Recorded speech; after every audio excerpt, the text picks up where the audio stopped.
सोलापूर शहरातील सिद्धेश्वर तलावात मित्रांसोबत पोहण्यासाठी गेलेल्या 16 वर्षीय अल्पवयीन विद्यार्थ्याचा बुडून मृत्यू झाल्याची दुर्दैवी घटना रविवारी 1 फेब्रुवारी रोजी सायंकाळी 4 वाजण्याच्या सुमारास घडली। या घटनेमुळे परिसरात हळहळ व्यक्त होत आहे।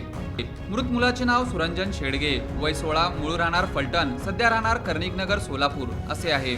सुरंजन हा आपल्या मित्रांसोबत सिद्धेश्वर तलावात पोहण्यासाठी गेला होता।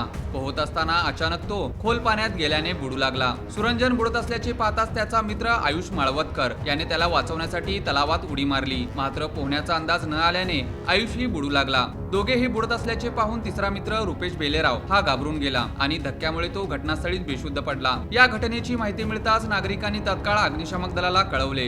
अग्निशामक दलाच्या जवानांनी तत्काळ घटनास्थळी दाखल होऊन सुमारे 3 तास शोध मोहीम राबवली। अथक प्रयत्नानंतर तलावातून सुरंजन शेडगे याचा मृतदेह बाहेर काढण्यात आला। आयुष माळवतकर याला वाचवण्यात यश आले असून त्याच्यावर उपचार सुरू आहे। मृत सुरंजन शेडगे व त्याचा मित्र आयुष माळवतकर हे दोघेही सोलापूर शहरातील शासकीय तंत्रनिकेतन येथे मेकॅनिकल डिप्लोमा प्रथम वर्षात शिक्षण घेत होते। या घटनेची माहिती मिळताच फौजदार चौडी पोलीस ठाण्याचे पोलीस निरीक्षक तानाजी दराडे, पोलीस कर्मचारी गणपत चव्हाण व बीट मार्शल यांनी घटनास्थळी दाखल होऊन पंचनामा केला। पुढील तपास फौजदार चौडी पोलीस हे करीत आहेत।